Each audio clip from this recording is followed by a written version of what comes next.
বিসমিল্লাহির রহমানির রহিম। আসসালামু আলাইকুম। বেশিরভাগ সময়ই আমাদের সন্তানেরা দুধ খেতে চায় না, তো আমরা এই টিপসটা অবলম্বন করতে পারি। তো ঘরে যদি পাউরুটি থাকে তো হলো, আর যদি না থাকে নেবেন। তো আমি আমার ঘরে একটা পাউরুটি ছিল, এভাবে কেটে নিয়েছি। আর দুধটা তো আগে থেকে জাল করা ছিল, সেই দুধটাতে আমি এখন একটু চিনি মিশিয়ে আর একটু জাল করে নিচ্ছি। তো মোটামুটি ঘনই হয়েছে দুধটা। আর এই দুধ আমি পাউরুটিতে উপরে এভাবে দিয়ে দিচ্ছি। তো পাউরুটিতে অনেকটা দুধই শোষণ করে নিচ্ছে। তো আমি এখন এটার উপরে কিশমিশ দিয়ে সাজিয়ে দিব। আর কিশমিশ তো বাচ্চারা পছন্দই করে, আর এটা বাচ্চা থেকে বুড়ো সবাই পছন্দ করবে। আর এটা যদি ফ্রিজে রেখে খাওয়া যায় গরমে, একটা ডেজার্টের মতো, তাহলে আরও ভালো লাগবে, ডেজার্টের মতোই লাগে খেতে।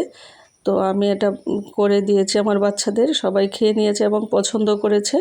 আশা করি আপনারা এটা ফলো করবেন, এতে করে দুধটাও খাওয়া হবে, বাচ্চাদের পেটও ভরে যাবে। তো আশা করি সবারই ভালো লেগেছে। খুবই অল্প সময়ের মধ্যে, এটাতে কোনো সময় লাগে না। আসল কথা হচ্ছে আমাদের বাচ্চাদের দুধ খাওয়ানো। তো আপনারা এই টিপসটা অবলম্বন করে দেখতে পারেন। সবাই ভালো থাকবেন। আল্লাহ হাফিজ।